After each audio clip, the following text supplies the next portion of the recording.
Bismillahirrahmanirrahim. Assalamualaikum warahmatullahi wabarakatuh. Selamat malam, teman-teman semuanya. Kita ketemu lagi pertemuan terakhir ya untuk QA Mini Bootcamp. Jadi dari rangkaian yang sudah ada, 6 pertemuan, teman-teman sudah belajar tentang testing, SDLC, life cycle, test case gitu ya. Dan sekarang hari ini kita akan membahas tentang bug, salah satu main komponen dari software testing. Jadi fokus aku hari ini untuk ngedeliver materi bug introduction karena ini cukup crucial. Oke, langsung aja kita masuk ke materi. Nah, sebelum kita membahas tentang bug, ada beberapa istilah ya dalam bug discovery yang teman-teman perlu tahu. Jadi kalau misal teman-teman mendengar ada istilah error, kemudian failure, ada defect, ada fault, ada bug, itu yang benar yang mana gitu ya, yang dipakai yang mana. Jadi semuanya itu benar, nggak ada istilah yang kemudian salah, cuman memang mungkin penempatan dan juga pengertian dan penggunaannya berbeda. Jadi yang pertama ada errors atau mistakes. Jadi error atau mistake itu sama ya. Jadi suatu kesalahan. Nah, jadi error atau mistakes ini merupakan kesalahan yang dilakukan oleh manusia. Oleh role apapun, baik oleh mungkin bisnis analisnya, sistem analisnya, atau mungkin manajernya ya, developer, engineer, maupun software tester atau QA-nya. Apalagi ada role yang terkait misal desainernya gitu ya. Jadi oleh siapa saja, role apa aja yang terlibat dalam software development itu melakukan kesalahan. Ya, jadi selama proses pengembangan atau pengujian perangkat lunak. Jadi ketika dalam fase development, pengujian, kalau dari role ini ada yang melakukan kesalahan, maka istilah itu kita kategorikan sebagai mistakes atau errors. Jadi contohnya nih, salah menulis requirement. Jadi ketika ketemu get requirement sama klien, salah mengartikan sehingga membuat dokumen yang keliru. Kemudian kalau dari developernya misal salah ngetik, salah buat kode program, salah fungsi gitu kan. Sering terjadi yang bagian ini ya. Atau mungkin dari dev dan QA-nya salah memahami requirements. Requirement sudah tertulis dengan benar persyaratannya, tapi developer dan QA mungkin menanggapinya atau memahaminya dengan berbeda. Sehingga nanti dev bangunnya beda, QA ketika ngetes juga pemahamannya beda, bisa jadi seperti itu.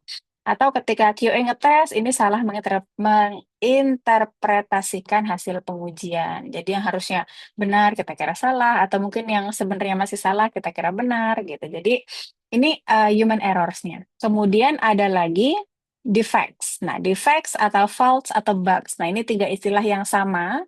Jadi nanti ketika testing teman-teman boleh ketika mau pakai istilah defects atau bugs itu sebenarnya merujuk kepada hal yang sama. Cuman di lapangan kadang defects itu terkesan kayak lebih kecil gitu. Kalau box tuh kayak lebih besar, kayak yang oh bagi banget banyak bugnya gitu, kayak something big. Tapi kalau defect tuh kadang kayak cuman hal yang kecil, padahal sebenarnya sama aja ya. Defect, faults atau bugs itu merupakan cacat atau kesalahan di dalam softwarenya yang menyebabkan perilaku tidak sesuai dengan yang diharapkan. Jadi behavior dari softwarenya, dari sistemnya itu berbeda dari apa yang diharapkan. Diharapkan ini maksudnya yang tertera di requirement ya, apa yang diminta sama tim produk, tim analis, itu nanti di dalam sistemnya itu berbeda. Itu. Nah, contohnya aplikasinya misal crash saat melakukan operasi tertentu, atau ada hasil perhitungan yang salah, atau fitur tidak berfungsi sebagaimana mestinya. Jadi umumnya kesalahan-kesalahan umum. Ya, sesimpel misal kemarin kita buat test case gitu ya, ada field yang harusnya mandatory, required harusnya diisi gitu, tapi ketika kita uji kok bisa dikosongin, berhasil simpan. Nah, itu nanti masuknya ke bugs atau defects tuh, atau mungkin fields yang opsional gitu kan, deskripsi alamat boleh kosong, tidak harus diisi, note catatan misal boleh kosong, tapi ketika kita kosongkan mau simpan ternyata error. Errornya bisa apa aja ya, maksudnya kesalahannya respon dari sistemnya bisa apa saja, tapi yang jelas jadi gagal simpan. Nah, itu juga bisa dikategorikan sebagai bugs atau salah hitung. Kita ada nilai misal ini ya apa sistem informasi akademik, nilai UTS, nilai ujian akhir gitu 100 semua, tapi nanti kok di total nilainya cuma 90 misalnya. Jadi ada hasil perhitungan yang salah. Nah, itu masuknya ke kategori bug atau defects. Nanti untuk bugs ini biasanya masih under testing proses. Ya, jadi ketika kita testing di environment manapun, mungkin teman-teman nanti punya test environment sendiri atau staging environment, UAT environment gitu ya. Ketika dalam fase testing biasanya banyak nih kita akan menggunakan istilah bugs ini. Oke, kemudian ada lagi failures. Failures ini merupakan suatu kegagalan sistem atau kegagalan komponen perangkat lunak dalam melakukan fungsi yang seharusnya. Jadi ini terusannya ya. Jadi dengan adanya bug tadi menghasilkanlah failures. Kalau saya failures ini aplikasi tidak dapat dijalankan. Misal aplikasi yang ngehang gitu ya. Seperti aplikasi crash tadi itu sudah masuk juga ke kategori failures. Atau ada data yang hilang, data terduplikasi gitu ya. Jadi sudah sistemnya sudah gagal untuk digunakan. Jadi sudah tidak bisa memenuhi kebutuhan pengguna. Nah, itu sudah masuk ke kategori failures. Tapi kalau defect tadi biasanya masih lebih kecil skopnya, masih misal, oh cuman tadi salah hitung aja. Tapi kalau failures nanti sudah lebih kompleks lagi, sudah istilahnya nanti menghasilkan report yang salah, sehingga datanya nggak bisa dipakai sama customer kita gitu. Jadi sudah dampaknya. Jadi bisa jadi kumpulan dari bug-bug mungkin yang belum di-fix jadi numpuk, akhirnya menjadi failures. Apa sih relasi dari ketiga ini tadi ya, ada error, defect sama failures itu bisa dilihat dari gambar ini ya. Jadi dari error atau mistake itu nanti akan leads to atau menghasilkan defect, fault atau bugs. Nanti defect, fault atau bugs yang tidak segera diperbaiki, tidak di-fixing, dibiarkan gitu ya, nanti akan leads to failure. Itu bisa dipahami ya. Jadi kalau misal ada kesalahan developernya salah nulis kode, itu masih ini mistake dari developernya. Tapi kalau kesalahan dari developer di kodenya salah, tidak diperbaiki, dideploy, mungkin ke testing environment, masuklah ke fase testing QA ngetes, ada tuh salah gitu kan, harusnya simpan data berhasil, ini gagal simpan gitu. Ya udah akhirnya itu menjadi sebuah bug. Nah, bug ini kalau sampai nanti tidak diperbaiki, nanti leads to ke failure. Kita deploy ke production, ke live environment, dipakai sama kliennya butuh untuk generate report, tapi reportnya nggak ada. Misalnya itu nanti masuknya ke failure. Oke, nah dari ketiga istilah-istilah itu, perbedaannya utamanya apa sih? Jadi kalau istilah error itu dia didefinisikan kesalahan manusia, human error.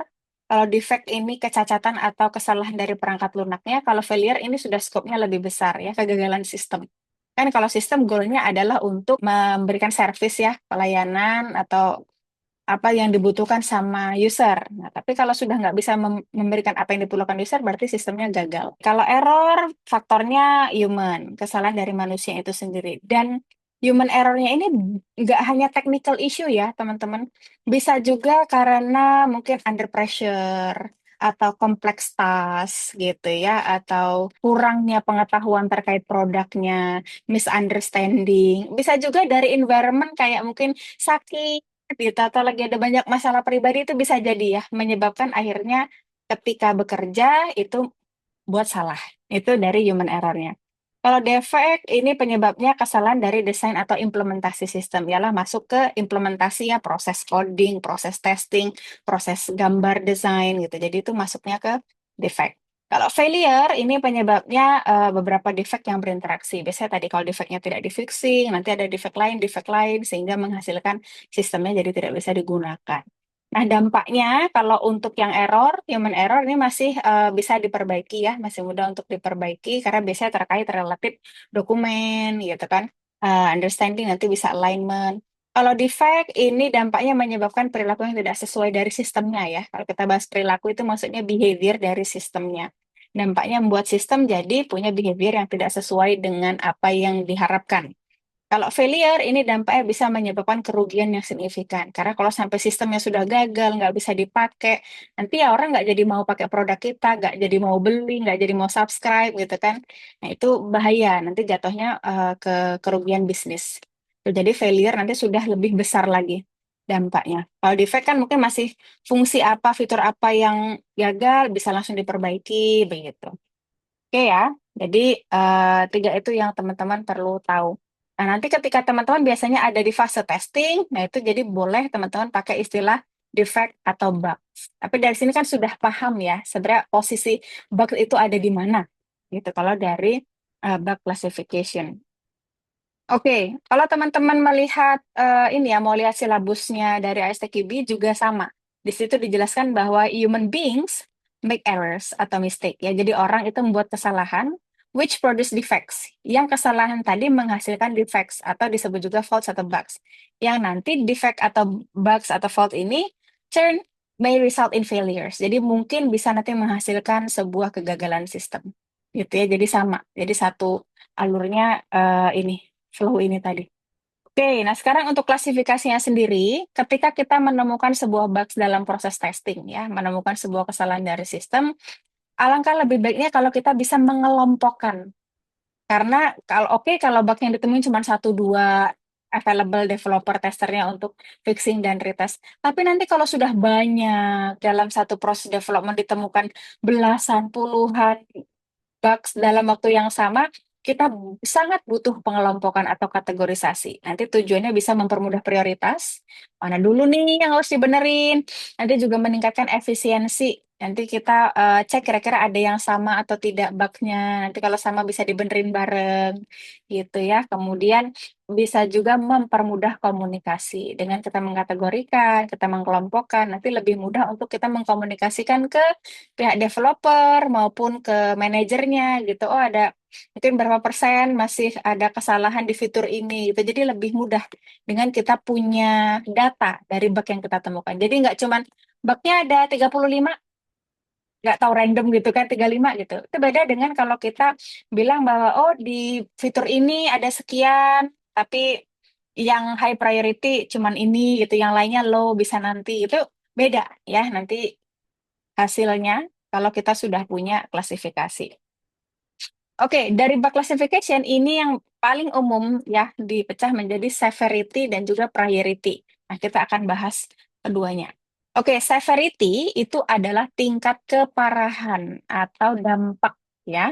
Jadi severity ini adalah tingkat dampak yang ditimbulkan oleh bug. Nah, mulai dari sini kita bilangnya bug aja ya. Tingkat dampak yang ditimbulkan oleh bug terhadap fungsionalitas, kinerja, atau keamanan aplikasi. Jadi yang paling umum itu ya, terlibat terkait fungsi, kinerja, atau keamanan aplikasinya.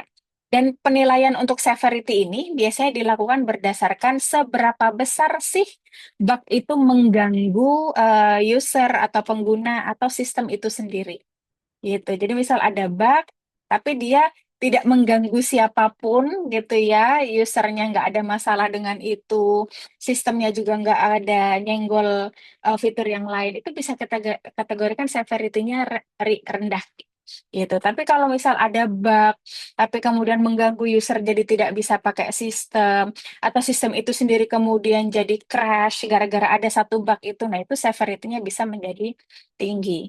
Nah, untuk kategorinya ini paling umum severity itu nanti dibagi menjadi 4 ini.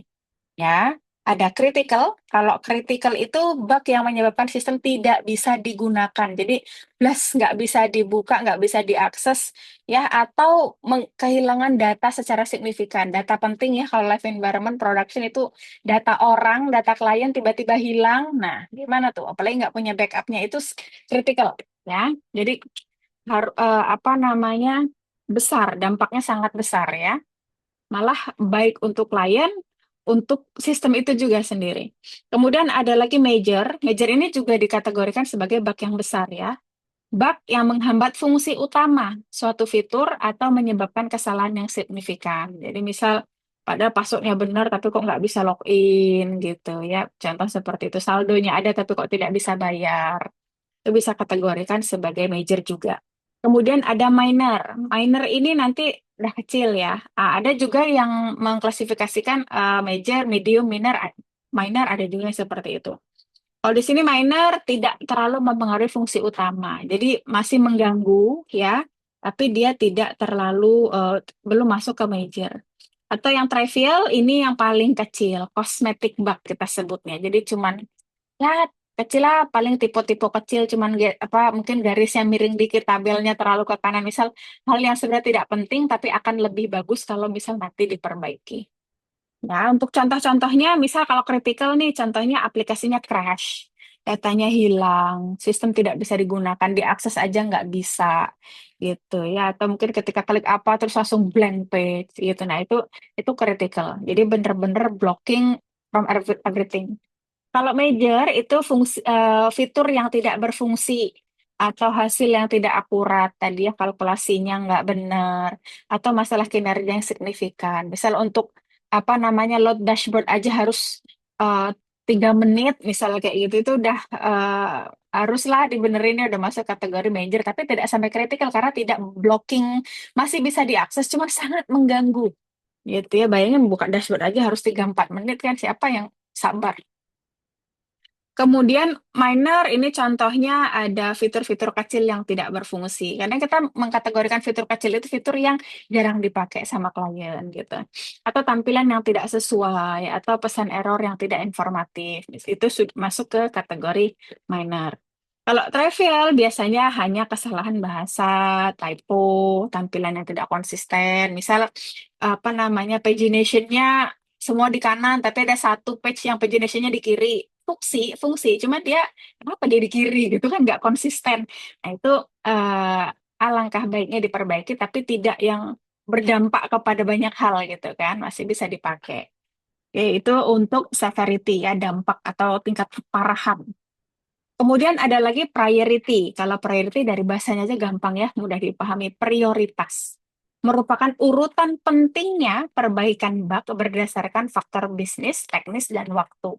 Jadi ini masuk ke priority, nanti apa namanya untuk priority ini fokusnya pada urgensi perbaikan bug ya dan dampaknya terhadap bisnis. Jadi sekarang sudah fokusnya ke apa bisnis goal gitu. Makanya nanti penilaiannya terkait priority ini dilakukan berdasarkan faktor-faktor seperti eh, dampak dari bisnisnya, kemudian frekuensi bug itu terjadi, kemudian tenggat waktu rilis. Jadi sangat bergantung kepada bisnis proses ya. Misal fitur yang tidak penting sekalipun, tapi kalau misal besok mau didemoin ke klien, itu jadi first priority gitu ya. Atau mungkin bug yang aduh ini sebenarnya trivial, cuman kosmetik, cuman salah translate Vietnam misal, tapi besok demo ke kliennya klien Vietnam, haruslah dibenerin gitu. Jadi bisa jadi seperti itu. Jadi ada cerita istilahnya priority-nya tinggi tapi severity-nya rendah, begitupun sebaliknya. Severity-nya tinggi tapi priority-nya rendah. Gitu ya. Eh Nah, untuk priority juga biasanya dibagi seperti ini ya, umumnya ada high, medium, low. Kalau yang high jelas, impactnya harus segera diperbaiki, berdampak langsung pada pendapatan atau kepuasan pelanggan. Misalnya, jadi sangat efek sama bisnis lah kalau ini nggak dibenerin nanti customer-nya nggak jadi beli, kalau ini nggak dibenerin customer-nya minggat, misal gitu ya, langsung langsung apa namanya uninstall misal gitu, itu masuk ke high priority. Atau ya tadi ya, besok sudah mau demo ke klien, besok mau presentasi ke investor gitu, nanti langsung masuk ke highest priority. Kemudian ada yang medium, nah ini perlu diperbaiki dalam waktu dekat, tapi tidak terlalu mendesak. Biasanya klien masih bisa nunggu, masih oke lah minggu depan, bulan depan nggak apa-apa. Kalau low dapat diperbaiki pada rilis berikutnya atau saat ada waktu luang. Nah, ini biasanya kalau low priority ini nanti sampai lupa, sampai setahun kemudian baru dulu kita punya bug ini gitu. Tapi karena klien nggak ada yang report, nggak ada yang concern about it, jadi ya sudah semua orang melupakannya. Jadi bisa jadi seperti itu ya, karena ya namanya development software kan nanti tergantung sama customer atau sama pengguna yang mau pakai juga. Oke, untuk comparison, severity, priority, fokusnya kalau severity itu pada dampak atau ini ya, efeknya pada sistem. Kalau priority itu urgency. Jadi urgent nggak harus sekarang, nggak harus bisa nanti. Kalau penilaian untuk scoringnya itu apakah dia high, apakah dia medium, apakah dia low. Kalau severity itu berdasarkan dampak langsung bug tersebut kepada sistem. Jadi dampaknya seberapa besar terhadap sistem sih. Jadi sangat objektif ya. Kalau priority ini subjektif, jadi berdasarkan faktor bisnisnya, suka-suka CEO-nya mau yang mana dulu yang di deliver. Jadi masalah teknis juga, masalah waktu gitu. Kemudian kalau tujuannya, severity ini mengukur tingkat kerusakan dari kesalahan ya, tingkat kerusakan kesalahan, karena kan berkaitan dengan dampak ya. Kalau priority, urutan perbaikan. Jadi misal ada 10 bugs, yang mana dulu nih yang mau diperbaiki, itu nanti paling atas yang priority duluan. Lowest priority nanti benerinya terakhir-terakhir. Begitu. Jadi kalau misal kita balik ke sini ya, apa namanya, ada priority, ada severity, ada misal itu sebenarnya severity-nya besar ya.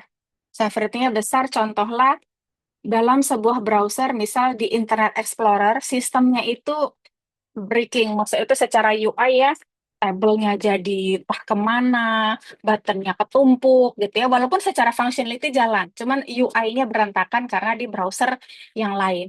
Nah, dengan severity sebesar itu bisa menjadi lowest priority karena mungkin tidak ada klien yang pakai browser Internet Explorer misalnya, gitu. Jadi dia high severity tapi low priority. Atau kebalikannya, severity-nya trivial, cuman salah bahasa atau logonya tidak tidak muncul, tapi menjadi highest priority karena besok investornya itu logonya harus kelihatan gede di depan gitu. Nah ini logonya nggak muncul gitu. Nah itu bisa menjadi highest priority. Gitu ya. Jadi sangat bergantung dengan keadaan. Itulah kenapa salah satunya kita butuh pemahaman terkait produk karena memang hal-hal seperti ini juga butuh analisa, pemahaman. Aduh, kira-kira ini dampaknya seperti apa kepada sistem kita. Apalagi kalau sistemnya sudah berlayer-layer gitu ya. Maksudnya bisnis logiknya banyak, saling keterkaitan dengan modul-modul yang lain. Kalau di sini salah, nanti ketika generate report yang itu juga akan salah, ketika kita buka data yang ini akan salah. Jadi kayak hubungannya banyak gitu. Nah, semakin banyak cabangnya, severity-nya bisa menjadi semakin besar gitu. Jadi kayak misal salah input apa nilai, ada apa namanya bug di input nilai dosen, kan nanti ngefeknya ke mahasiswa. Ketika mahasiswa mungkin generate apa laporan ini nilai SKS itu nggak keluar nilainya misalnya. Jadi dampaknya kemana-mana kan. Nah, nanti severity-nya bisa menjadi major begitu ya. Oke, ini untuk klasifikasi. Kemudian setelah kita menemukan bug, apa yang harus dilakukan oleh QA? Otomatis kita akan melaporkan, ya, atau kita sebut juga dengan bug report. Nah, bug report ini adalah proses mendokumentasikan dan juga melaporkan kesalahan atau bug yang kita temukan dalam software. Nah, bug report ini nanti fungsinya sebagai alat komunikasi antara kita dan juga developer untuk kita memperbaiki isu tersebut, memperbaiki bug tersebut. Nah, tapi yang perlu teman-teman ingat adalah sebelum melapor ke dev, kita harus ensure at least teman-teman sudah yakin bahwa itu memang bug. Jangan sampai memberikan false alarm report. Kalau di saya menyebutnya gitu, false alarm report. Jadi laporan yang salah. Jadi kita udah report, udah ini salah nih, ini bug. Ternyata developer udah ngecek ini, ternyata kitanya yang salah. Data kita ada yang salah input atau apalah itu kesalahannya di kita gitu. Atau malah ternyata memang kayak gitu expected behavior-nya, kita cek lagi requirement, oh iya kita yang salah paham. Jadi jangan sampai seperti itu, nanti akan ngabisin waktu ya buat developernya ngecek, terus juga apa namanya credibility seorang QA juga nanti dipertanyakan kalau terlalu sering memberikan report yang salah. Jadi harus dipastikan dulu kalian harus bisa mereproduce bug tersebut dua kali lah minimal. Kalau biasanya dibaca di beberapa apa namanya bacaan itu malah sampai harus 3 kali gitu. Tapi kalau dari aku mungkin cukup teman-teman bisa ensure itu bug bisa direplikat 2 kali. Kalian cobain bugnya sama, mungkin cobain dengan data yang berbeda hasilnya sama. Oke, itu bisa kita kategorikan sebagai bug. Karena kadang bisa jadi, oh karena ada deploy, jadi agak macet nih. Jadi ketika kita mungkin rendering data, nggak keluar datanya. Jadi jangan buru-buru di report. Kita cek lagi gitu, atau mungkin kita clear case dulu, mungkin ganti akun yang lain, coba log out, login lagi, dicoba. Jadi di kita dulu dicoba-coba datanya diganti, coba pakai user yang lain, coba pakai role yang lain. Kalau sudah dicoba-coba hasilnya sama, baru kita confidence gitu ya, yakin bahwa oke ini memang bug, baru kita report. Dan pastikan juga requirement-nya bener nggak? Maksudnya tuh ini berbeda dengan expected gitu loh, berbeda dengan requirement, makanya ini kita kategorikan sebagai bug. Kalau sudah iya, baru kita report ke developer. Nah, how to report it? Jadi ada beberapa elemen di dalam bug report, sama seperti test case, tidak ada satu format template yang paling benar untuk semua, nggak ada. Tapi ada beberapa elemen yang bisa teman-teman gunakan. Ya, yang pertama itu judul. Jadi nanti untuk deskripsi apa sih bug-nya? Biasanya kita langsung kategorikan modulnya apa, usernya apa. Jadi misal ini ya, login admin gitu kan. Apa namanya? nanti isunya apa, password tidak bisa input misalnya gitu. Jadi langsung jelas. Jadi ketika developer melihat langsung tahu, oh ini isunya ada masalah di password dan ini isunya hanya berlaku di admin login. Ketika mungkin apa namanya selain admin siapa misal user gitu, usernya login nggak apa-apa. Jadi yang salah cuma si admin gitu. Itu nanti langsung mengerucut gitu kan ketika developer mau debugging itu sudah tahu inti masalahnya apa. Nanti ada deskripsi, jadi penjelasan detail tentang apa yang terjadi. Biasa di deskripsi ini langsung ada kita input step to reproduce. Step to reproduce itu adalah langkah-langkah untuk bisa mereproduksi bug. Jadi developer kan untuk fixing dia juga harus perlu tahu ya bugnya apa. Kadang mereka juga nyobain di lokalnya masing-masing gitu. Mereka punya local environment, biasanya mereka akan coba dengan step yang sudah kita provide. Oh, klik ini, tambah data ini, klik ini. Nanti mereka akan coba. Ketika mereka bisa mereproduce bug yang sama, mereka bisa menganalisa, bisa debugging gitu ya, oh salahnya di mana. Tapi kalau langkahnya nggak clear, mereka nggak bisa nge-reproduce, nanti sulit untuk developer untuk bisa, lebih sulit, bukan terus nggak bisa ya, lebih sulit untuk mereka bisa menganalisa root cause atau penyebab dari bug tersebut. Kemudian juga nanti ada hasil yang diharapkan atau expected result ya. Jadi misal, oke ini bug ya 1+1 3 gitu. Expected resultnya 1+1 sama dengan 2 gitu. Jadi kita juga ngasih tahu bahwa yang kita harapkan tuh seperti ini loh. Atau mungkin kita capture atau kita linkkan ini loh requirement-nya tuh ini. Jadi expected-nya seperti ini. Jadi developer pun tahu mau dibenerin kemana, benerinnya gimana, jadi apa, dibenerin jadi apa gitu. Kemudian ada ini sama ya, langkah reproduksi ya. Oh ya sama. Instruksi jelas tentang bagaimana cara mereproduksi bug agar pengembang dapat dengan mudah mengidentifikasi masalah. Nanti masuk juga ke mungkin detail dari environment-nya. Misal kalian pakai device apa, versi apa, browsernya apa, versi browsernya apa, gitu. Ini nanti kalau sudah masuk ke kalau memang dibutuhkan gitu ya. Kadang kan ada yang mungkin ngetes mobile testing. Jadi perlu nih dia pakai device-nya apa gitu. Tapi kalau computer base biasanya nggak terlalu berpengaruh. Tapi ada juga sih isu ini ya, crash browser. Aku pernah ada isu di Firefox nggak muncul tanda tangannya, tapi di Chrome muncul gitu. Jadi ada apa namanya, ada yang berbeda gitu. Nah itu nanti perlu dikasih tahu supaya developernya bisa langsung tracing ke sana. Kemudian yang tidak kalah penting, evidence. Evidence itu adalah bukti ya. Jadi ada screenshot, tangkapan layar, atau video record gitu. Nah nanti bisa, kalau fitur screenshot dari laptop biasanya ada ya. Kalau yang nggak ada, Windows dulu aku pernah pakai snipping tool, apa aja lah, apa aja bisa dipakai. Snagit gitu ya, atau Lightshot, dulu pernah pakai itu. Tuh, kalau untuk video sekarang aku mostly pakai gem.dev. Oke, karena apa? Dengan adanya screenshot video, apalagi video ya itu benar-benar kelihatan oh stepnya apa, habis ini apa, habis ini apa. Sangat bisa memudahkan siapapun ya, nggak harus developer mungkin PO-nya, PM-nya pengen lihat juga isunya apa sih gitu. Itu bisa membantu semua pihak. Kemudian nanti severity dan priority ya, bug classification-nya. Jadi severity-nya apa, priority-nya apa. Walaupun priority nanti biasanya mostly yang menentukan adalah dari tim ini ya, manajer ya, karena mereka yang tahu, mereka yang ini kan memegang bisnis flow-nya, ini harus dibenerin sekarang atau tidak. Jadi kita paling mainnya di severity sih, karena kita yang lebih paham inside of the system. Jadi ini nanti dampaknya ke modul mana aja, dampaknya ke role mana aja, itu kita tahu.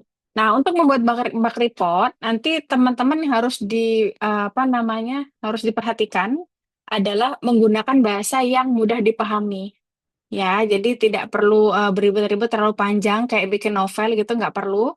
Jelas aja, ringkas aja, tapi clear ya, supaya nanti mudah dipahami sama developernya. Spesifik juga terkait langkah-langkah untuk apa namanya menghasilkan paket tersebut.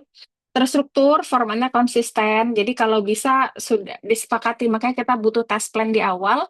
Task plan itu juga ini menyangkut bug reportnya nanti mau seperti apa formatnya. Gitu. Jadi di test plan itu bukan hanya bagi tugas siapa ngerjain apa, tapi nanti bug reportnya mau seperti apa, test case formatnya mau seperti apa, sehingga ada 10 QA di tim pun, maka bug reportnya akan sama. Jadi developer pun flow-nya akan enak ya. Jadi setiap ada bug report tuh formatnya sama, flow-nya sama. Nggak terus, oh kalau bug report yang nyampein QA A beda, bug report yang nyampein QA B beda. Gitu bingung nanti. Jadi maka nanti harus digunakan konsisten format. Kemudian objektif juga. Jadi fokus pada fakta ya, requirement-nya apa, kemudian yang kita temukan di sistem apa, berbeda gitu kan. Requirement-nya mintanya nih satu tambah satu sama dengan dua. Di sistem kita nemunya satu tambah satu sama dengan tiga. Jelas itu fakta, berbeda, makanya bug.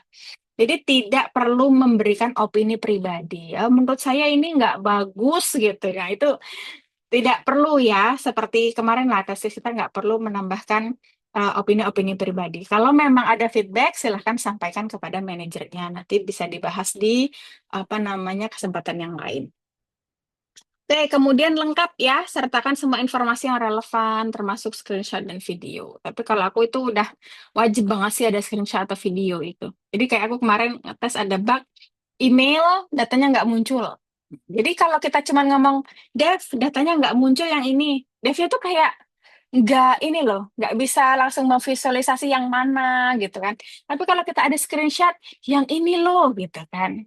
Kita screenshot yang ini, gitu. Nah, itu akan jauh lebih mempermudah. Atau malah nanti dijelasin lagi yang ini. Nanti setelah kita buat, nanti dikasih apa namanya, mungkin dikasih merah-merah gitu kan, dikasih tanda panah gitu. Ini kok nggak bisa. Begitu nanti itu akan lebih meng-highlight fokus kita tuh isunya ada di mana. Sesimpel kayak ini fieldnya mandatory tapi mungkin labelnya nggak ada tanda bintangnya. Itu pernah itu ada trivial issue seperti itu, tapi harus dibenerin. Sekarang kita masuk ke format salah satu contoh ya. Nah, ini ada di file test case example kemarin ya. Ini kan kemarin test case. Nah, itu teman-teman lari ke paling belakang, di sheet yang paling belakang. Nah, jadi ini ada defect ID. Namanya kayak test case ada ID-nya. Kemudian ada mungkin role-nya gitu kan. Nanti ada role. Mungkin di sini kan ada ini role-nya learner misalnya. Jadi role-nya beda. Ini trainer gitu. Nanti menunya apa? Karena kan menunya banyak ya, bisa jadi per menu atau mungkin modul.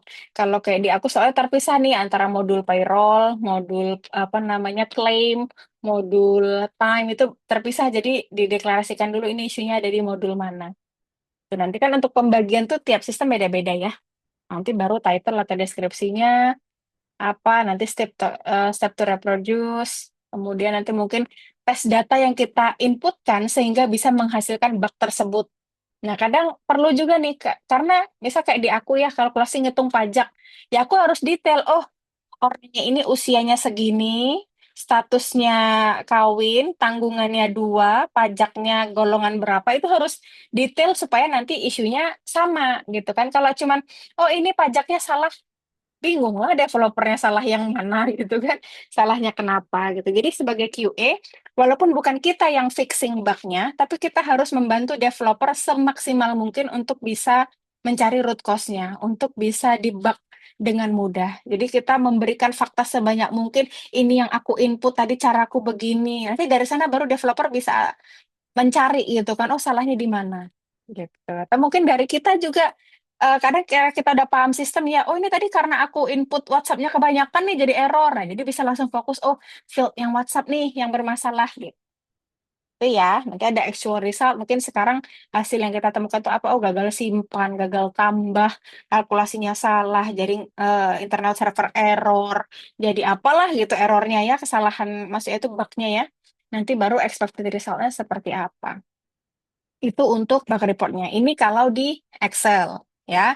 Ada juga kalau misal teman-teman mau report bugnya itu di tiket project management tools-nya. Jadi aku dulu pernah kerja di sebuah perusahaan yang ketika QA-nya mau report sebuah bug, ya langsung komen aja di ininya, tiket jiranya. Dulu pakai apa sih? GitLab atau apa ya? Project management tools yang lain. Jadi ada tasnya developer, langsung komen di ini section komennya. Nanti di mention devnya, Mas, enggak, misalnya kayak gitu. Saya ngetes fitur ini yang lagi dikerjakan itu, nah mulai isunya apa, ini judulnya set to reproduce-nya, environment yang dipakai, data yang saya inputkan. Itu kalau langsung di project management tools. Atau kalau teman-teman ada juga yang namanya ini bug management tools. Ini salah satu contoh ya, ada namanya Zoho Bug Tracker. Nanti ini seperti kalau kita test case pakai spreadsheet terus ada case.io untuk test management tools-nya. Nah, tadi bug report pakai Excel atau manual di project management tools. Nah, ini ada untuk bug management tools-nya. Jadi tempat kita untuk bisa nge-report bug, nanti dari sana bisa langsung kita dapat report kategori yang major, so far berapa banyak gitu. Itu lebih mudah untuk manajerialnya. Ya di spreadsheet juga bisa ya, kita kategorikan sendiri itu bisa. Cuman ya tadi memang masih harus manual. Oke, sambil nunggu ini, saya move ke Slido dulu. Bug reporting tadi ya sudah dicontohkan. Sebenarnya tidak usah dipikir ribet-ribet kayak gimana. Yang jelas, bug reporting itu bisa melaporkan bug yang kalian temukan. Dan ketika orang membaca bug report kalian itu langsung paham. Oh, isunya itu ada di mana. Gitu ya, isunya itu apa. Bug sama defect sama ya.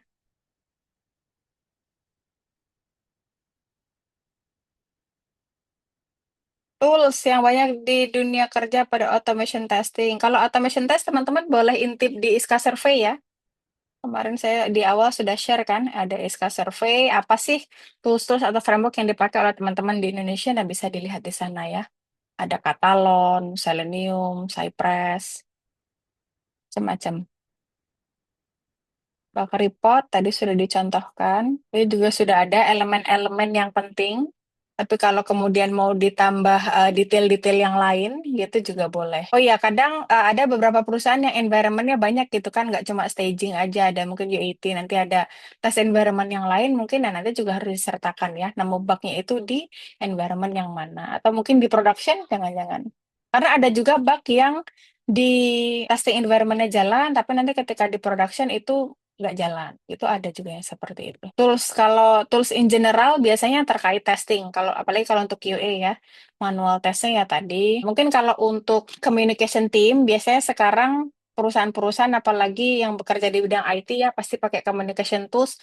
Udah nggak WhatsApp, karena WhatsApp kan pribadi ya. Berarti minimal lah Telegram, nanti kalau nggak ya ke Slack atau Discord atau mungkin platform yang lain untuk communication. Nanti baru pakai project management tools sejenis ya tadi Jira atau mungkin ClickUpMonday.com gitu ya. Nanti untuk testingnya pakai test management tools. Mungkin bugnya biasanya kalau sudah ada test management tools atau project management tools, bugnya langsung masuk di sana. Jadi nggak perlu terlalu banyak tools. Biasanya juga kita sangat mengurangi ya terlalu banyak tools. Sekarang nanti harus subscribe lagi, bayar lagi. Jadi malah over budget. Ada atau boleh nggak ya kayak seorang QA tidak bisa atau belum menemukan bug? Mungkin aja. Aku sprint kemarin di tim yang satu, kan aku ikut dua tim ya. Tim yang salah satu aku nggak nemu bug sama sekali. Itu dikarenakan ada beberapa faktor ya. Yang pertama, mungkin memang changes-nya simple, clear enough, mudah dipahami, paham semua developer QA jelas gitu ya, changes-nya mau seperti apa. Dan developernya bagus, maksudnya kerjanya detail, bagus, rapi, mereka tes dulu, mereka cek lagi. Jadi lolos itu ketika kita cek, udah nggak ada isu apa-apa, karena mereka sudah benar-benar mengerjakannya dengan sangat baik. Jadi nggak apa-apa, karena kan sebenarnya tujuan kita adalah quality assurance ya. Jadi tidak kemudian QA itu harus menemukan bug sebanyak-banyaknya. Tidak, justru malah yang penting quality-nya. Kalau memang di fase itu nggak menemukan bug ya sudah nggak apa-apa, bukan kemudian oke ini gagal nih nggak nemu bug, nggak ya. Jadi boleh kalau misal tidak menemukan bug. Tapi kalau dalam satu sistem utuh dari awal sampai akhir yakin pasti ada bug, yang nggak mungkin nggak ada. Mau cuman kecil mau cuman salah apa pasti ada kalau dalam satu sistem utuh ya. Tapi kalau cuma satu sprint, satu minggu testing itu mungkin nggak nemu bug. Apakah bug hanya terkait dengan dev atau harus dilaporkan juga ke PM? Biasanya kalau membutuhkan konfirmasi, nah kita butuh colek PM-nya. Tapi kalau cukup dengan dev-nya aja, misal requirement udah jelas gitu ya, memang kita nemu bug, kita laporkan, developer paham, setuju bahwa yang bug yang kita laporkan itu benar, nggak perlu mention PM. Tapi kalau misal ketika kita report, kemudian mereka kayak, emang iya ya, kayaknya udah bener deh. Nah, ada kesalahpahaman, ada misunderstanding. Nanti biasanya kita akan summon, kita akan panggil PM nih, kita colek Pak, minta tolong konfirmasinya Bu, Pak, minta tolong konfirmasinya di fitur ini yang bener tuh yang kayak mana gitu. Sekarang kondisinya begini, begini-begini, nanti mereka akan konfirmasi. Nanti dari sana baru kita ambil kesimpulan yang bener QA-nya apa dev-nya nih gitu. Jadi balik lagi butuh atau tidak selalu manggil PM. Kalau failure ada duplicate data atau data hilang dilakukan patching data, apakah solusi yang bagus? Dibilang bagus, ya harusnya sih nggak ada data hilang ya, tapi praktisnya aku di kantor sering banget data patching. Jadi aku nggak bisa bilang itu jelek karena di kantor juga sering melakukan, tapi dibilang itu bagus juga ya harusnya nggak ada data yang hilang dong gitu kan. Jadi ya itu kan masuknya ke technical developernya ya, solving mereka untuk fix problem. Jadi aku nggak bisa menilai ya apakah itu baik atau solusi yang baik atau tidak, itu diskusinya sama CTO-nya gitu ya. Tapi kalau dari aku pribadi aku nggak tahu. Karena kalau dari sisi QA mah bagusnya jangan ada sampai hilang data. Untuk menjadi QA selain teliti, apalagi yang bisa membantu ketika mencari bug, memahami produk requirement ya, jadi benar-benar paham produknya itu mau seperti apa. Kadang semakin kompleks tuh semakin ribet ya teman-teman, bahkan sampai pusing, sampai aduh ini repot banget, ribet, jelimet banget sih, ada sampai yang notification-nya harus dikirim 4 hari sebelum, dan itu jam 9, nanti kalau di atas jam 1 nanti ngirim notifikasi yang lain, itu sampai ada yang seribet itu gitu loh. Jadi ya itu tadi harus benar-benar di apa ya, dipahami betul. Terus ini sih Bu,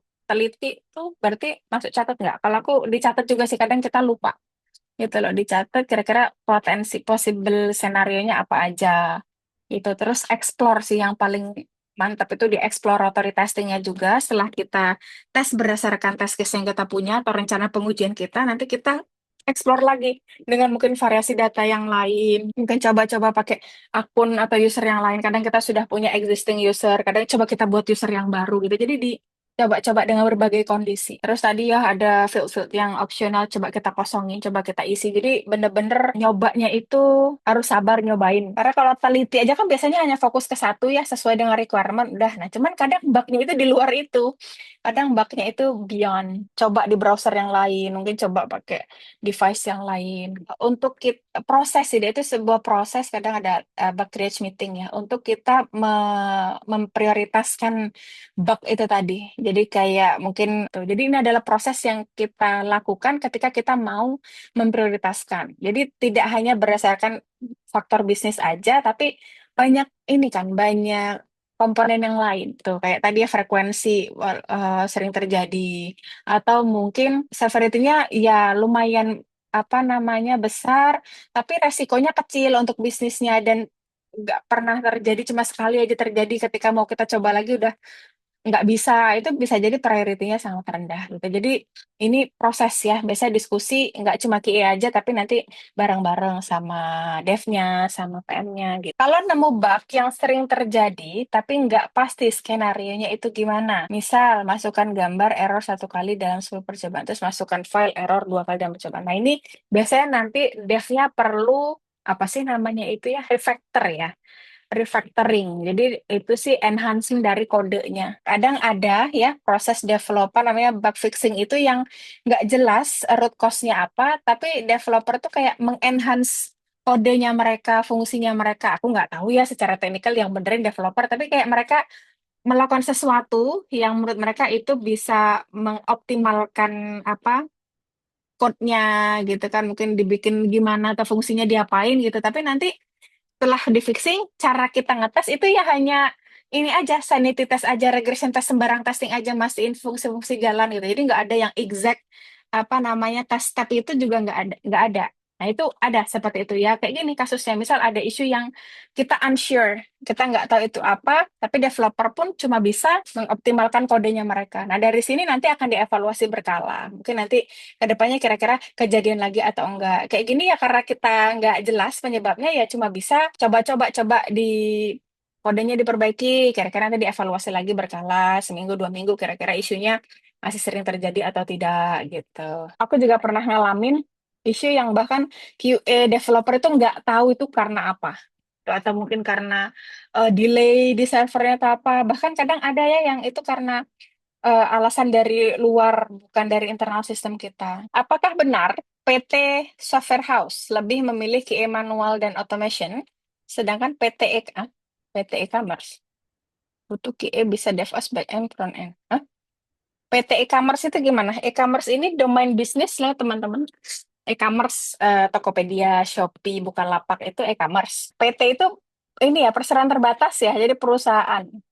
Kalau software house itu biasanya rumah produksi ya. Biasanya kalau software house nanti biasanya mereka menerima klien, jadi nanti ngerjain banyak project. Kalau software house apa namanya ada permintaan dari klien diminta buatin software apa, jadi bisa beda-beda projectnya kalau software house.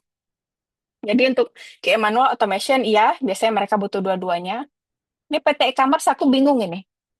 Kalau mungkin startup ya, kalau startup itu biasanya mereka punya produknya sendiri. Biasanya startup itu muncul karena dia punya inisiasi, punya mau bikin inovasi baru. Jadi biasanya punya produk sendiri, nanti menggaitnya investor. Tapi kalau untuk proses QA-nya ya umumnya sih QA aja ya. Kalau sudah merangkap ke DevOps, back and front end itu ke developer mungkin ya. Kalau developernya diminta harus bisa back and front end, misal full stack, itu masih umum ya. Kalau developer mungkin sekalian DevOps ya mungkin ada, tapi aku belum belum pernah ada cerita dari teman gitu. Jadi aku kurang tahu. Karena biasa DevOps ada DevOps-nya sendiri. Karena itu sudah benar-benar role yang berbeda ya. Fokusnya nanti sudah beda. DevOps, QA, developer yang back and front end itu udah beda lagi biasanya. Malah aku belum pernah dengar nih kalau QA harus bisa DevOps back and front end itu udah lain cerita ya. Kalau QA-nya disuruh ngoding, kalau dev disuruh ngetes masih masuk akal. Tapi kalau QA disuruh ngoding bikin sistem, nah itu sudah bukan QA lagi berarti role-nya. Pengujian UX apa ada tolak ukurnya? Mungkin hal tersebut lebih ke preferensi tiap orang beda-beda soal kenyaman penggunaan suatu aplikasi. Nah, dari sini kita perlu data. Biasanya kalau dari kantor sudah punya tim BI, business analyst, nanti kita punya data. Nanti customer-nya atau kliennya itu banyak menggunakan browser apa, gitu. Itu nanti bisa kita lihat dari data yang ada. Nanti baru kita bisa arahkan pengujian kita mau kita sesuaikan dengan pasar. Itu jadi memang butuh data ya. Kita nggak bisa juga nebak-nebak. Makanya kalau di UX-nya tim designer, UI UX designer, biasanya mereka ada user persona. User persona itu nanti perwakilan dari orang-orang yang akan pakai sistem kita. Mungkin nanti dari berbagai rentang usia yang berbeda, jenis kelamin yang berbeda. Jadi kayak ada preferensi perwakilan dari orang-orang klien-klien kita ini. Dari sana menjadi data landasan bahwa produk akan kita deliver seperti itu. Emang nggak bisa ya kalau kita ngasal berdasarkan apa yang kita tahu gitu, nanti tetap kurang datanya. Apa yang harus dilakukan jika aset seperti dokumen rekrutmen? Ini ya, requirement. Beda kalau rekrutmen itu merekrut, meng-hire kandidat calon karyawan. Kalau persyaratan itu bahasa Inggrisnya requirement, pakai Q. Nah, kalau dokumen requirement tidak ada, karena banyak di perusahaan Indonesia banyak kurang disiplin terhadap requirement. Ini sudah beberapa kali dibahas. Kalau tidak ada requirement, ya minta requirement-nya. Kalau memang nggak ada, ya kalian catat sendiri, bikin dokumen seadanya gitu dari info-info yang kalian dapat, mungkin ngobrol sama manajernya, developer yang sudah ada, tim bisnisnya, nanti kalian jadikan satu, mungkin minta tolong manajernya, Pak, saya buat dokumen ini sudah sesuai atau belum gitu. Atau biasanya kalian ngerjain fitur baru, ada requirement-nya, kadang biasanya tuh cuman lewat by voice, cuman lewat meeting ngomong gitu kan, ya itu kita catat. Jadi supaya ingat, karena kalau cuman lewat bicara tuh bisa lupa. Jadi kita catat, kita buat satu dokumen khusus yang kita jadikan patokan atau acuan. Kalau memang benar-benar tidak ada profit dari perusahaan. Tapi yang paling ideal ada ya, minta. Jika menemukan bug dan menurut kita ini cukup urgent dan penting, tetapi developer memandang masih belum perlu, keputusan terakhir menentukan siapa Kak? PM-nya, manajernya, project manager, product owner, itu mereka yang menentukan. Jadi nanti kita cuma bisa raise ya, kita cuma bisa menyampaikan saya menemukan bug ini. Nanti kita juga sebutkan alasan kenapa kita menganggap ini cukup penting dan cukup urgent. Jadi itu, makanya communication tadi pentingnya di sini, baru kerasa pentingnya komunikasi kalau sampai ada orang yang berbeda pendapat sama kita dan gimana caranya kita meyakinkan dia. Gitu nanti. Karena kalau cuman ya presentasi, ngomong, meeting itu mah gampang ya komunikasi sampai sana. Tapi kalau sudah harus meyakinkan orang, menggiring opini, nah itu nanti sudah ini perlu latihan dan pengalaman gitu. Nanti kita report, Kita berikan data-data, kenapa ini urgent, efeknya kemana, gini, gini, gini, gitu. Nanti tetap yang menentukan nanti PM-nya. Decision table testing sudah dijelaskan ya, ini waktu black box salah satu tekniknya ada apa namanya decision table testing. Jadi kita buat tabel, misal ada opsi-opsinya nih, misal user, misal mau login user kan ada, misal di username ada username valid username, ada invalid username gitu kan, atau expired, bukan expired ya, suspend username. Mungkin nanti loginnya bisa pakai email, ada valid email, non valid email. Nanti butuh password, valid password, old password, wrong password. Nah, nanti kita ini jadi apa namanya hubungkan tabel satu, tabel dua, nanti itu data yang kita pakai. Kombinasi-kombinasinya. Coba pakai email yang benar, tapi passwordnya salah. Username-nya itu yang sudah suspend, tapi passwordnya benar. Kira-kira masih bisa login nggak? Atau mungkin error message-nya berbeda. Itu untuk tabel testing. Jadi membantu kita memetakan data-data yang mau kita tes. Automate mobile. So far aku mobile baru pakai Katalon ya. Jadi aku memang nggak banyak main-main di mobile. Jadi so far paling yang pernah Katalon sama belajar robot framework. Software testing ke manual ke automation sama apa beda? Sama. Kalau software testing, testing fundamentals, and apa namanya knowledge of testing ya, analyze requirement segala macam itu sama aja ke manual ke automation. Cuman toolsnya mungkin yang berbeda. Kalau automation kan nanti scripting harus pakai bahasa pemrograman gitu. Itu paling yang membedakan di eksekusinya. Tapi kalau testing fundamentalsnya sama. Rekomendasi tempat belajar automation untuk pemula. Banyak ya, bootcamp. Bootcamp itu banyak banget loh teman-teman. Tinggal disesuaikan aja sama silabus dan budget. Karena memang budgetnya bervariasi. Kalau yang paling murah, so far aku sih ya desain berkode. Ya, atau kelasnya Mas Alvin, itu misal dia khusus automation di kelasnya Sabtu Minggu gitu. Atau mungkin boleh cek-cek bootcamp yang lain yang menurut kalian lebih affordable juga banyak gitu. Kalau stay di sini nanti kita akan belajar automation kok. Oh, perbaikan fitur yang belum sesuai saat testing manual, bagaimana jika kita baru sadar ada UI yang belum sesuai karena terkadang developer juga jenuh dengan bug report. Jadi report lagi, nggak apa-apa. Selama masih under testing, baru nemu report lagi. Terus sering berjalannya waktu, aduh baru sadar ini report lagi ya pakai embel-embel. Maaf Mas, Mbak, ini saya juga baru sadar ini kayaknya belum benar itu nggak apa-apa. Jadi ya kadang pakai bahasa teman gitu ya biar mereka tidak merasa tertekan itu bisa. Kadang kan ya kita juga manusia nggak bisa kita sekali ngetes langsung bisa menemukan semua bug yang ada di fitur nggak bisa. Kadang udah berapa kali testing.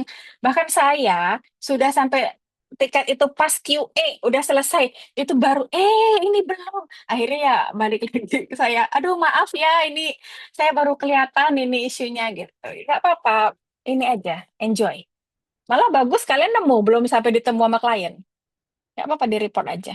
Awal menjadi QA waktu dasar pertama kali punya portofolio nggak ada, saya baru lulus kuliah. Kalau dulu ya saya kan modal nekat ya, nggak ada opsi lain ya, ya udah nggak ada portofolio. Tapi karena sekarang kan teman-teman sudah ada bootcamp, terus karena sekarang tuh persaingan semakin banyak ya jadi QA. Jadi kayak kandidatnya makin bagus gitu ya. Kalian butuh portofolio. Jadi kalau ditanyanya aku dulu nggak punya. Tapi kalau sekarang aku sarankan teman-teman punya gitu. Jadi kayak apa sih yang menunjukkan bahwa oh kalian tuh memang punya interest ke QA, memang karena nanti sama apa HR recruiter gitu pasti ditanya kenapa mau jadi QA gitu. Nah, kita bisa menunjukkan bahwa aku memang 1 tahun terakhir fokus di QA, aku ikut seminar, aku banyak sharing tentang QA, aku bikin ini portofolioku walaupun sederhana. Jadi kayak kita punya bahan yang bisa kita jual untuk menjelaskan bahwa kenapa kamu harus meng-hire saya. Itu kalau aku dulu mah jangan ditiru, dulu nggak ada modal apa-apa, dulu modal beruntung. Gimana cara tembak sever priority? Tadi sudah dijelaskan ya. Jadi kalau severity kan terkait dampaknya. Jadi nanti di list aja kira-kira kalau ada bug, ini ngefek nggak ke fitur yang lain gitu atau ke role yang lain. Kalau nggak ada efek kemana-mana ya severity-nya bisa low. Gitu. Kira-kira nanti user kalau ada bug ini, user terganggu nggak apa experience-nya dia ketika dia mau pakai workflow dia apa namanya flow dia pakai sistem ada bug itu dia terganggu nggak? Kalau terganggu nanti severity-nya bisa meningkat karena terdampak gitu kan. Tapi kalau priority nanti balik lagi ke bisnis ya. Jadi biasanya kita nanya PM-nya. Ini mau dibenerin kapan? Atau tadi menurut kita ini prioritas tinggi nih, gitu. Nanti bisa kita sampaikan. Batasan terhadap fitur yang dites. Satu fitur menimbulkan kemungkinan kemungkinan yang mungkin terjadi. Ya, exhaustive testing is impossible. Jadi kita bisa menggunakan beberapa ini ya teknik black box itu ya yang tadi decision table, boundary value analysis. Jadi bisa pakai teknik-teknik itu ya. Jadi nanti untuk kita membuat batasan. Jadi tidak perlu benar-benar semua dites. Misal password maksimal 20 karakter, dites semua 14, 15, 16, 17, 18, 19 sampai 2 minggu nggak kelar tuh ngetes login doang. Ya, nanti diimplementasikan teknik testingnya. Atau as far as your confidence. Jadi sejauh kalian yakin mantap gitu ya, ngerasa testingnya sudah cukup, itu enough. Kadang yang mahal itu di confidentiality.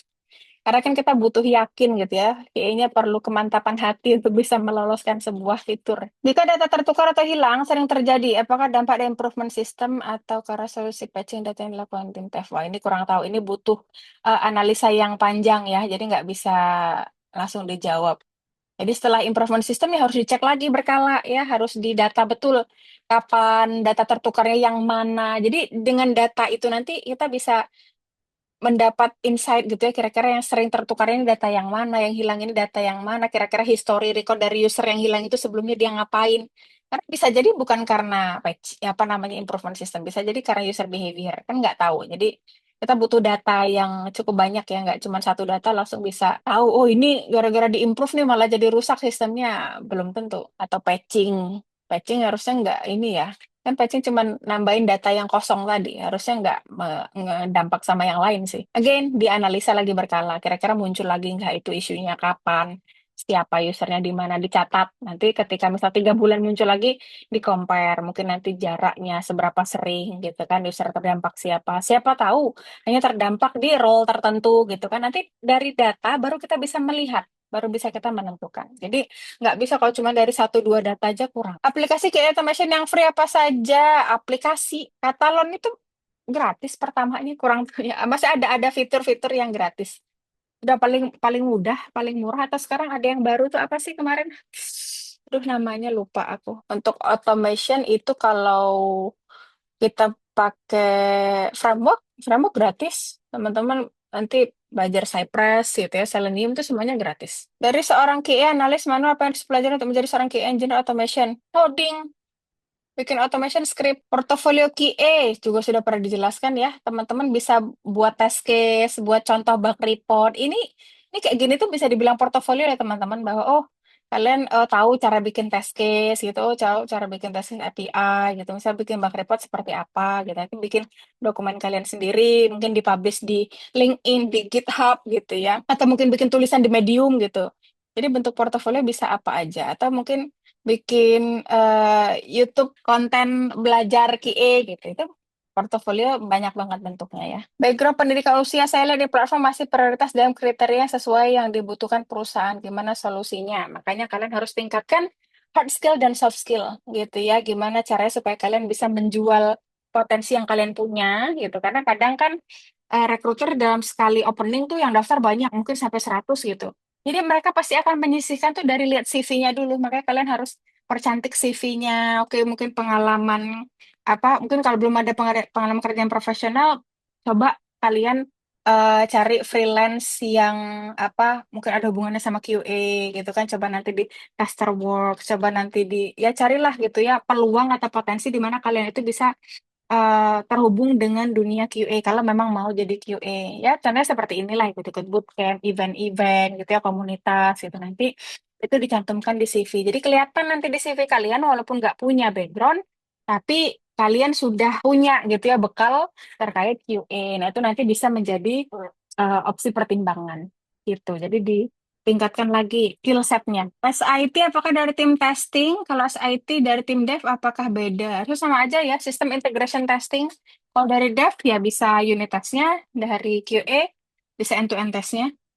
Jadi memang SIT tes yang dilakukan oleh tim internal, dev maupun QA-nya. Di perusahaan belum ada QA, saya masih terlevel. Tes tanpa acuan dokumen. Again, kalau nggak ada acuan dokumen, dicari dulu, diminta dulu coba dokumennya. Sama ya, flow-nya sama aja.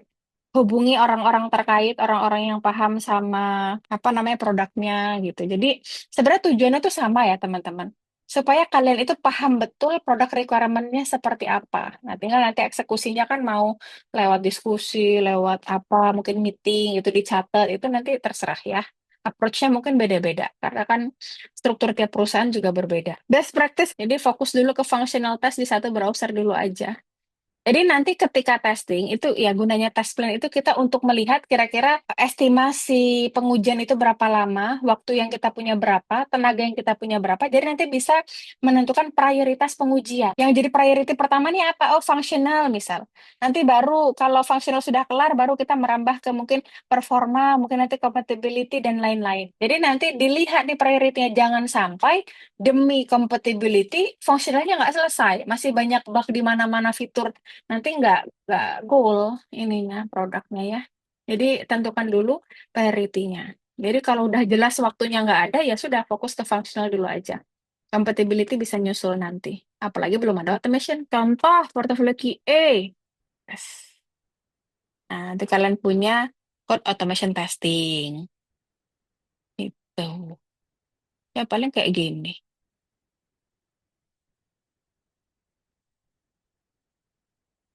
Atau mungkin ya kayak gini ini aku tuh test case aja aku masukin ke sini nih. Tuh nanti dokumen apa gitu kayak link filenya.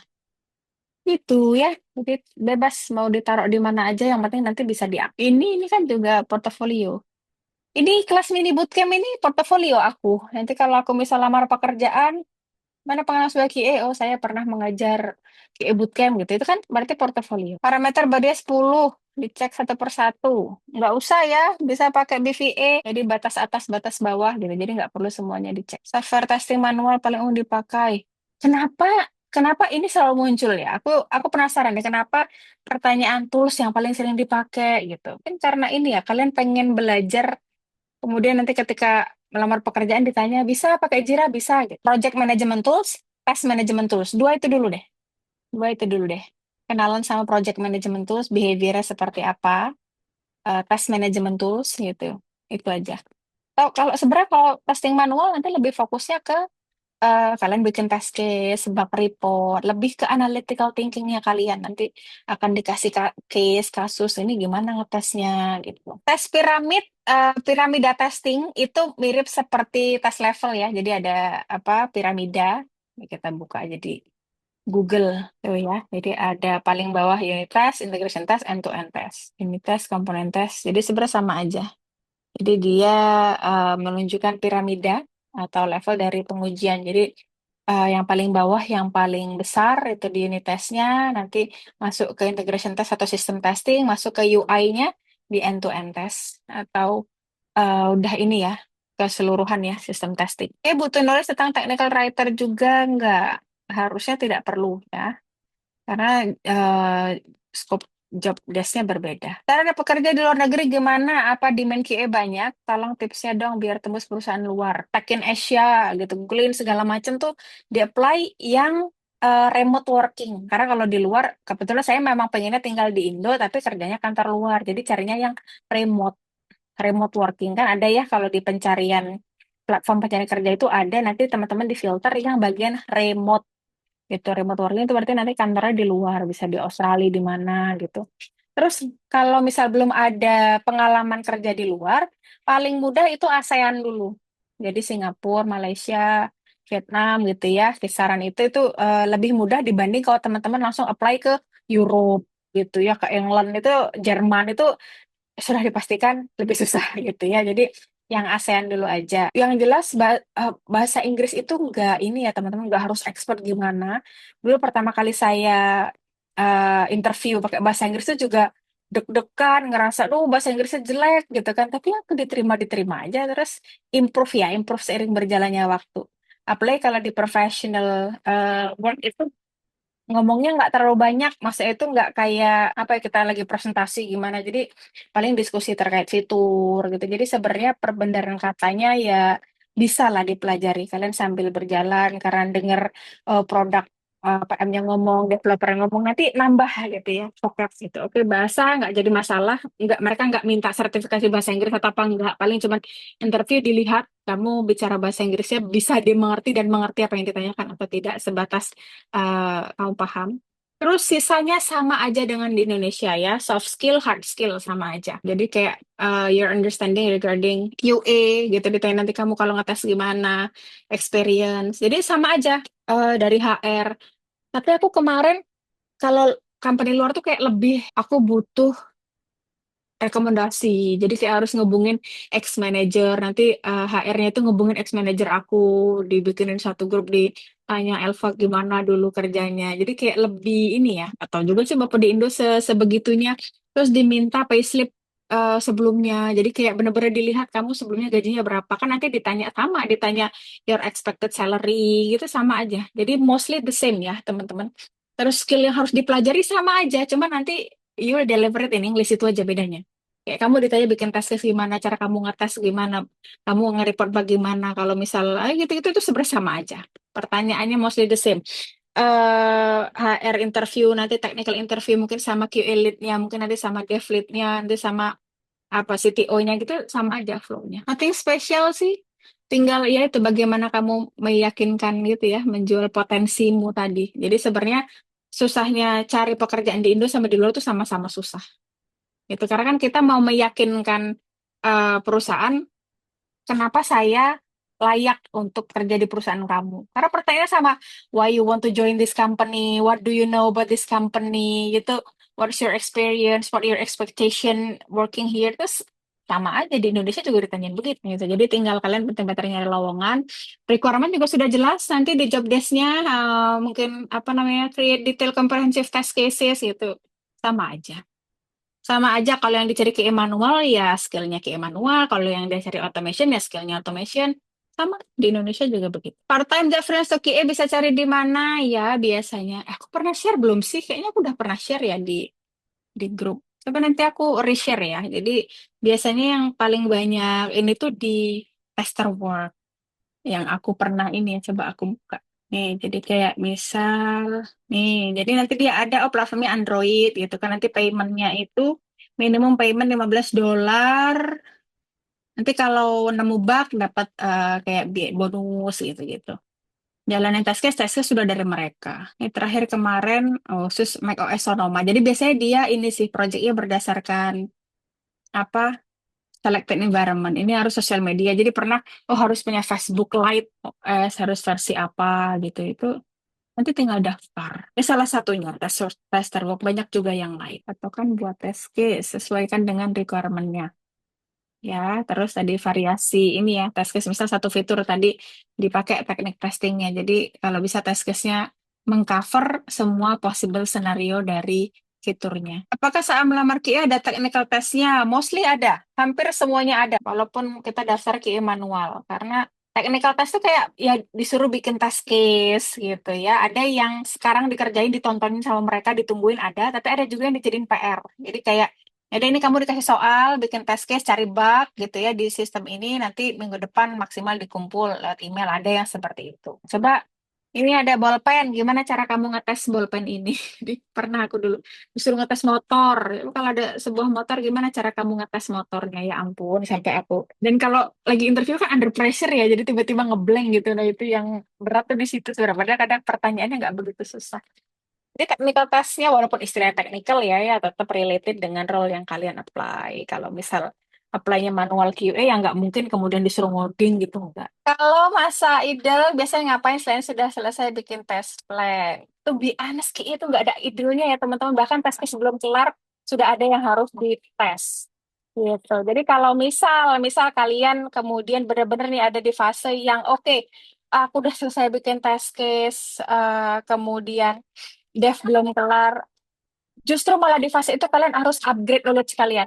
Ada waktu kalian belajar automation, kayak belajar testing fundamentals, kayak apa nonton video apa terkait QA apa. Jadi ini enrich yourself gitu ya atau mungkin baca lagi dokumen requirement ya doing everything productive, doing every productive thing. Ya, ngapain aja terserah yang penting bisa menambah pengetahuan kalian terkait QA. Satu, dua, oke, sudah. Terima kasih banyak semuanya.